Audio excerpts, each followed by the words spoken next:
Kære alle sammen, tusind tak for invitationen til at komme og tale her i dag. Kære LGBT plus Danmark. Jeg er rigtig stolt af at få lov til at fejre Sankt Hans, og især for at markere jeres 76 år, 75 år her i København, og det er jubilæum. For jeres historie, som jo egentlig retteligt er vores historie, den hænger uløseligt sammen med København. For det er vores fælles hovedstad, der har dannet rammen om jeres største kampe, og heldigvis også for nogle af de allerstørste sejre. Siden stiftelsen i 1948 har der været kæmpet utallige politiske og sociale slagsmål. Men den fælles historie med hovedstaden, den startede jo slet ikke med stiftelsen af forbundet af 1948. Kampen gik faktisk i gang meget, meget længe før. For helt tilbage allerede i 1800-tallet, ja, der begyndte homoseksuelle at finde fristeder i København, hvor de kunne mødes og udtrykke deres kærlighed frit. Selvfølgelig ikke rigtig frit. H.C. Ørstedsparken og Bakken, det er eksempler på steder, hvor at homoseksuelle mænd, de gjorde op med samfundets rigide krav og ensidige syn på kærlighed. I dag der fungerer heldigvis hele København som et fristed, hvor vi kan udleve kærligheden i alle dens former.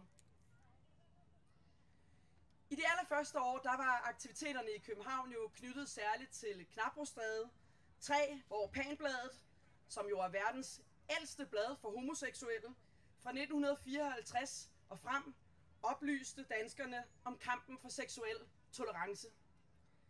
Det var også i Knabrostræde 3, at Panbladet og Panklub, Panidræt, bibliotek, arkiv, aftenskole, netværksgrupper og Radio Rosa ikke mindst husede og blomstrede.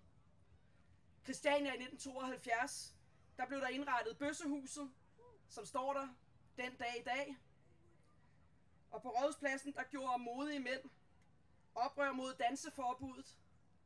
Det forbud, som forbød to mænd at danse sammen, og som heldigvis blev ophævet i 1973. Tænk sig, at det faktisk ikke er længere tid siden, at man ikke må danse sammen af to køn.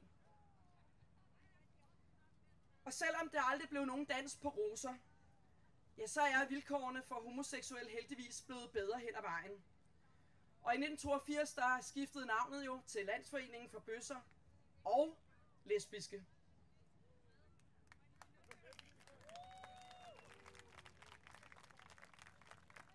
I 1989 på Rådhuset blev Ejgil og Axel det første homoseksuelle par i verden, der indgik registreret partnerskab. Og det gør mig stadigvæk så stolt hver eneste år at se så mange, der er under Pride'en og Pride-måneden, også kommer ind på Rådhuset for at blive registreret og blive viet. Historien, den gik dengang verden rundt. Det gør den også i dag. Der er så mange, der kommer til København lige præcis for at blive viet og registreret. Det har været et afgørende skridt frem for, at vi kunne også sikre ægteskabet mellem to af samme køn. Historien har ikke kun sat jeres kamp på landkortet, den har også sat København på verdenskortet og Danmark. I 1996 var København værtsby for Europride, og Pride'en udviklede sig til den årlige fest, som vi nu kender, der går fra Frederiksberg Rådhus til Rådhuspladsen i form af Copenhagen Pride. Og jeg glæder mig til at tage del i den igen i år.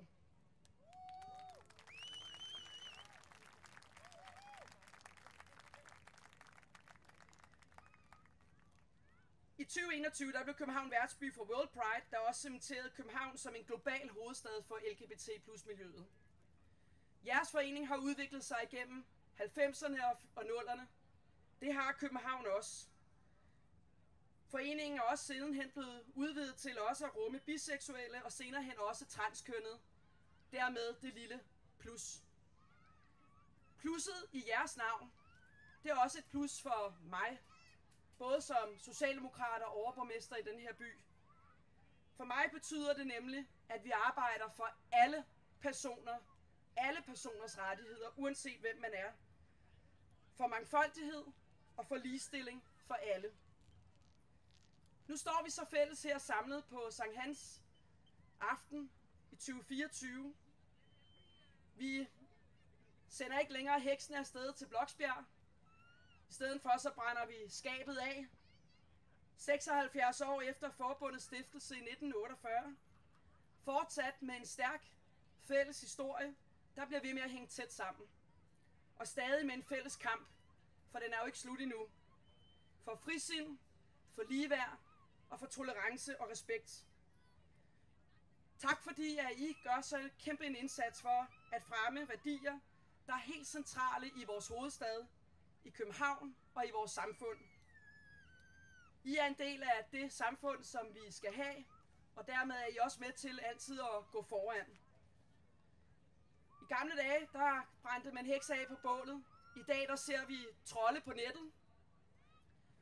Bare se debatten om den kønsinkluderende sprogvejledning i Københavns Kommune, der hurtigt fik en meget, meget mærkelig drejning, selvom det jo i virkeligheden handler om at rumme alle, også børn af regnbuefamilier.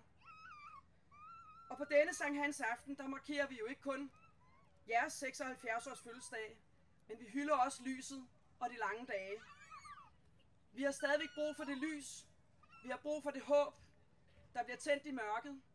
For der er desværre alt for mange steder rundt omkring i verden, hvor vi stadigvæk kæmper, og hvor vi ser et mørkt og dogmatisk syn, hvor man ikke kan få lov til at være den, der er. Og der er også stadigvæk brug for fremskridt i Danmark, blandt andet også fremskridt for regnbuefamilier. Lige nu kæmper de i Ukraine mod Rusland for demokratiet og for retten til at være sig selv. Det er også vores kamp. Herhjemme er der fortsat mørke sider og blinde vinkler i den politik, som løbende bliver vedtaget på Christiansborg. Men vi skal videre af den positive og progressive vej, som vi har lagt grunden for. Her i byen, der eksisterer vi på livsmod og kærlighed, særligt på denne her årstid, hvor vi kan se den blomstre i København, sammen med festivalerne og i parkerne og alle steder, hvor mennesker de mødes. Det skal vi også blive ved med, og vi skal sikre, at det er trygt for alle at være en del af det. På byens vegne vil jeg bare sige tusind tak for de 76 år og de 75 år her i København. Rigtig god aften og god Sankt Hans.